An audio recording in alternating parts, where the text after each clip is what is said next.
তুরস্কের president Recep Tayyip Erdogan ইসলামী দেশগুলোকে একত্রিত হয়ে গাজায় ইসরায়েলের আগ্রাসনের বিরুদ্ধে পদক্ষেপ নেওয়ার আহ্বান জানিয়েছেন। শুক্রবার আল জাজিরার প্রতিবেদনে বলা হয়েছে, এরদোগান উল্লেখ করেছেন, তুরস্ক ইসলামী বিশ্বের পক্ষ থেকে ঐক্যবদ্ধ পদক্ষেপ নেওয়ার জন্য নিরলস প্রচেষ্টা চালিয়ে যাচ্ছে। তিনি বলেছেন, আমরা গাজা ও লেবাননের জনগণকে সাহায্য অব্যাহত রেখেছি। এরদোগান উল্লেখ করেছেন, তুরস্ক ফিলিস্তিনিদের জন্য সর্বাধিক সাহায্য প্রদানকারী দেশগুলোর একটি, সেই সঙ্গে তুরস্ক ইতোমধ্যে গাজা ও লেবাননে ইসরায়েলের আক্রমণের বিরুদ্ধে তীব্র নিন্দা জানিয়েছে।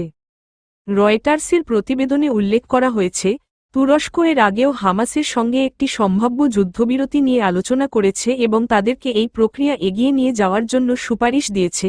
এরদোগানের এই বক্তব্য তার অঞ্চলে ইসলামী দেশগুলোর মধ্যে ঐক্যবদ্ধ পদক্ষেপ নেওয়ার গুরুত্বের ওপর জোর দেয়। গাজা ও লেবাননে চলমান সংঘাতকে কেন্দ্র করে এই আহ্বান নতুন করে আলোচনার কেন্দ্রবিন্দুতে এসেছে।